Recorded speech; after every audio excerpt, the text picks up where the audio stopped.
നേതാവിന്റെ തെരഞ്ഞെടുപ്പ് സ്ട്രാറ്റജി നിലമ്പൂർ വിജയിച്ചു എന്ന തരത്തിലുള്ള വലിയ ഇത് വരുന്നുണ്ട്. അങ്ങ് ഉന്നയിച്ച ഒരു സ്ട്രാറ്റജിയുടെ സക്സസ് ആണോ നിലമ്പൂരിൽ കണ്ടത്?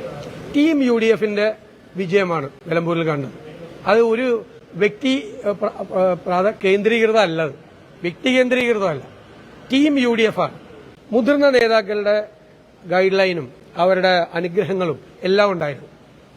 ചെറുപ്പക്കാരുടെ എന്റെ അടുത്ത് നിൽക്കുന്ന ശ്രീ ചാണ്ടി ഉമ്മൻ 3000 വീട് കയറിയ ആളാണ്. കേരളത്തിലെ ഒരു യുവനിര, രണ്ടാം നിര കോൺഗ്രസിലും UDFലും ഉണ്ട്.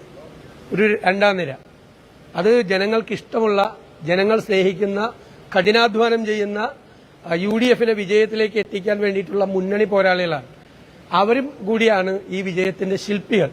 അപ്പോൾ ഒരു പക്വതയേറിയ മുതിർന്ന ആളുകളും യുവത്വം തുളുമ്പുന്ന ഒരു രണ്ടാം നിരയും ഒരുമിച്ച് ചേർന്നിട്ടാണ് ഈ വലിയ വിജയം ഉണ്ടായത്. ടീം UDF ഒരു വ്യക്തിക്ക് അവകാശപ്പെട്ടതല്ല.